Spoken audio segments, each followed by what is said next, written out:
विजय वडेट्टीवार आपल्यासोबत आहेत, त्यांच्याशी आपण बातचीत करणार आहोत. विजय वडेट्टीवारची सभागृहामध्ये तुकाराम मुंढे यांच्यावरून आज गदारोळ झाल्याचं पाहायला मिळालं. तुम्ही प्रश्न उपस्थित केला होता, त्यांच्यावरती अनेक आरोप झालेले आहेत. काय सांगाल एकंदरीत या सगळ्या प्रकारात?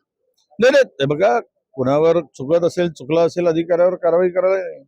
एखाद्या प्रामाणिक अधिकाऱ्याला टार्गेट करून सत्ताधाऱ्यांनी त्यांची कामं करत नाही किंवा त्यांना अडचणीचं ठरत असेल तर ते चुकीचं आहे. ठीक आहे, आमदारांना कोणी धमकी दिली त्याचं कोणी सहन करायचं नाही आणि त्याला पाठीशी घालण्याचं काही कारण नाही.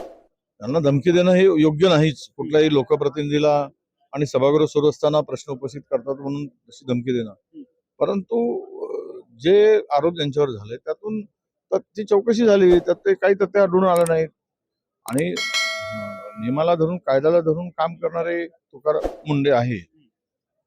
त्यामुळं एखाद्या प्रामाणिक अधिकाऱ्यांना कुठे अडचण होऊ नये हा त्यामागचा उद्देश होता. आमदार म्हणतात की IAS अधिकारी आहेत ते आणि धमकी देतात, त्यांची माणसं, त्यांच्या समर्थनार्थी जी माणसं जे आहेत ती- समर्थनार्थ माणसं आहेत, प्रत्येकाची माणसं असतात, मुख्यमंत्र्यांची माणसं असतात, पंतप्रधानांची माणसं असतात, अनेक जण धमकी देत असतात. ज्यांचे ज्या कामावर प्रेम करतात त्यांचे ते समर्थक बनतात. याचा अर्थ त्यांनी केला असं नाही होत. प्रामाणिकपणावर विश्वास ठेवणारी माणसं आहेत ना, आणि प्रामाणिक अधिकाऱ्याला जर काही होत असेल, अन्याय होत असेल तर आहेत की त्यांचे समर्थक धमकी देणार. याचा अर्थ त्या अधिकाऱ्याला टार्गेट करणं चुकीचं आहे. तुकाराम मुंढे यांची साधारणतः अनेकदा बदली झालेली आहे. मात्र आता या प्रकरणी काही जुने वाद समोर येत आहेत का, त्यामुळे हे प्रकरण नाही, हे प्रकरण जुनेच प्रकरण आहे. इथे कॉर्पोरेशन असताना आता ताजं प्रकरण थोडी आहे. आता जे त्यांना टार्गेट केलं जातं केंद्रीय, हा तेच टार्गेट केलं जातं. जुने विषय काढून का टार्गेट केलं जातं हा खरा प्रश्न आहे. आणि आमची भूमिका आहे की इनोसंट आणि प्रामाणिक अधिकाऱ्याला कुठलाही त्रास होई नाही.